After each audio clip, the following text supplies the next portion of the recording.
Hi guys, so in the past weeks I have been a little busy. I was invited to a conference in Ljubljana on the topic of research integrity, which is awesome, and I investigated a case of power abuse in a European call for proposals managed by the EACEA, the European Executive Agency for Education and Culture. I presented the main problem in these videos. In short, I developed an idea that received multiple recognitions in Europe by initiatives like the Italian Alliance for Sustainable Development and Startup Europe. But my project proposal was rejected due to a comment that was far too strong. Under the Regulation 1049/2001, I requested the access to all files connected to my application. This may help us understand how innovation works in Europe, what are the available means of redress, and how research is handled. Who knows? Maybe one day you'll be working on an innovation project. Imagine you worked hard to write a 70-page project proposal or an essay for your exam.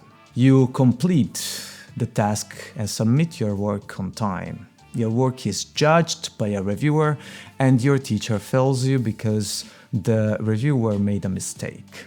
You report this mistake and instead of getting it acknowledged, your teacher ignores your arguments and creates an excuse. Now, this is an abuse of power.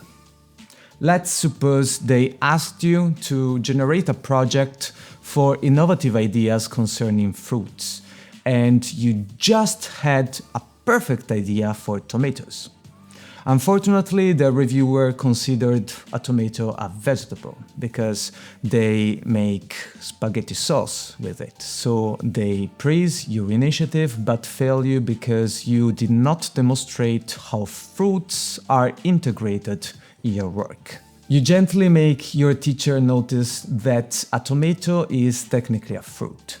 To avoid recognizing the mistake, your teacher responds that the reviewer's comment only suggests your work lacks details. You go to the dean and point out that you were failed for the wrong reason, but they dismiss your complaint without any clear motivation.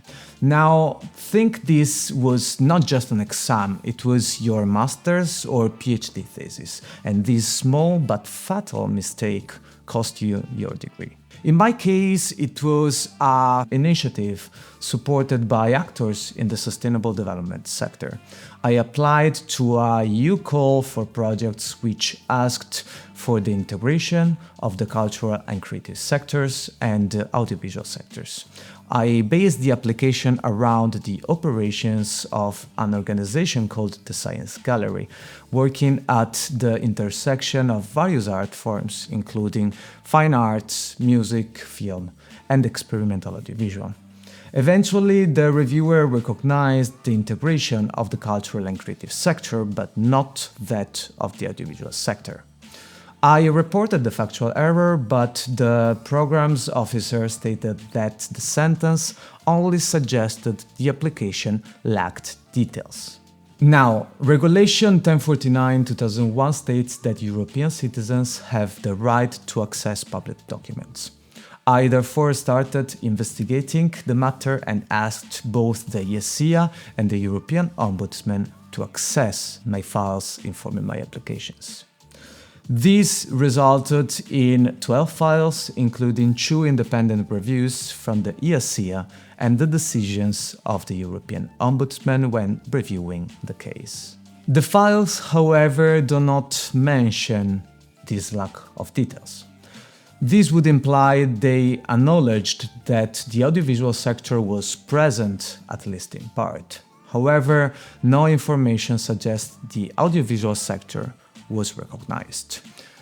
The original review reported, the application provides a very detailed description of the proposed action, which has good level of innovation and potential for cross-sectoral collaboration, in particular for performing arts, music, theater, artistic events. However, the application fails to demonstrate how the audiovisual sector is integrated in the concept.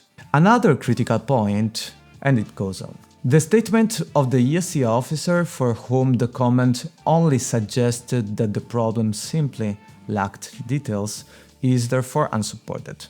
This is arguably an inadequate reasoning, a form of power abuse as defined in the official complaints about proposal rejection guidelines. Now, if I ask a large language model if the response of the EACEA officer is adequate, writing, "From this sentence, is it possible to arrive at the following conclusion, or does it sound like a manipulation or lack of reasoning or inadequate reasoning?" The following comes up. The sentence structure and the conclusion it draws sound like a manipulation or at least a case of inadequate reasoning, based on a selective reading of the initial quote. Here's a breakdown of why: selective interpretation of the quote. The original quote states the application fails to demonstrate how the audiovisual sector is integrated in the concept. The subsequent text argues, as it is evident, there is absolutely no mention that the audiovisual sector is not integrated in your project. This was the response by the officer of the EACEA that was reviewing my application and tried to argue that the original comment from the reviewer did not actually mention that the audiovisual sector was not integrated. The flaw is that it is a logical leap. So the rejection letter explicitly says the application fails to show integration. To fail to show something in an application is functionally a reason for rejection because the evaluator must rely on the provided evidence. The conclusion tries to spin the absence of a negative, it doesn't say it's not integrated, into a positive. It must be integrated, just poorly described, and misrepresenting the severity of failure. And if I ask again in a new, fresh, unbiased prompt, the same answer prompts again and again.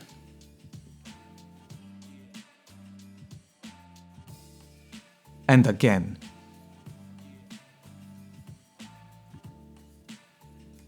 Now, inadequate reasoning is reported in complaints about proposal rejections as an abuse of power.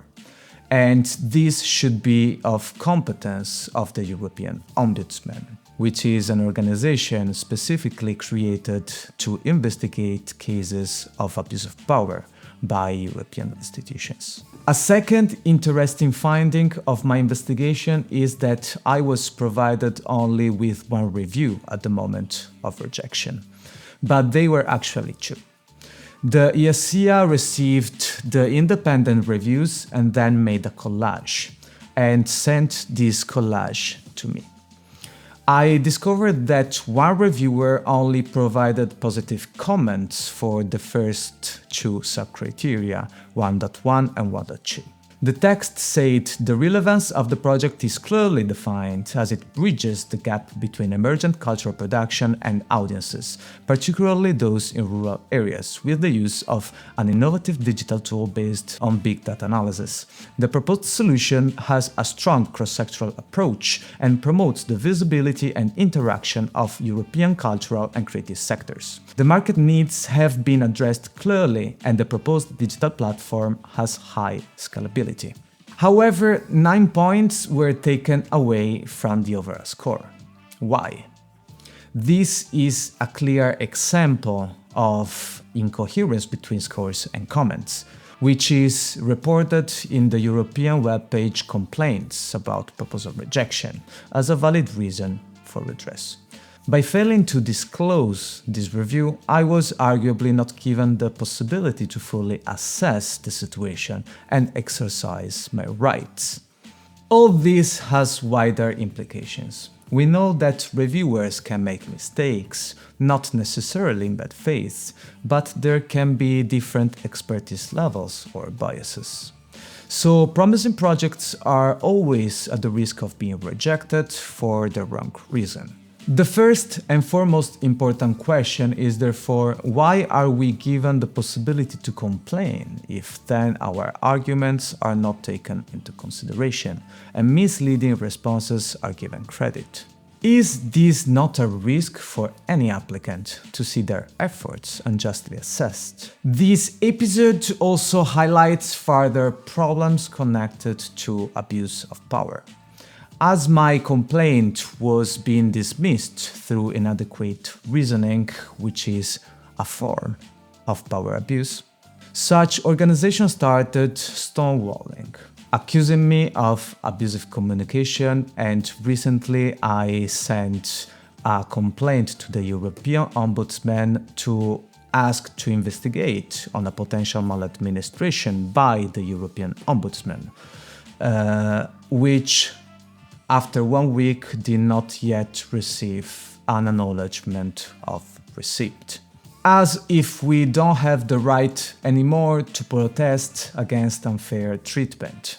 This is really not good from people that are paid with our taxes, in my opinion.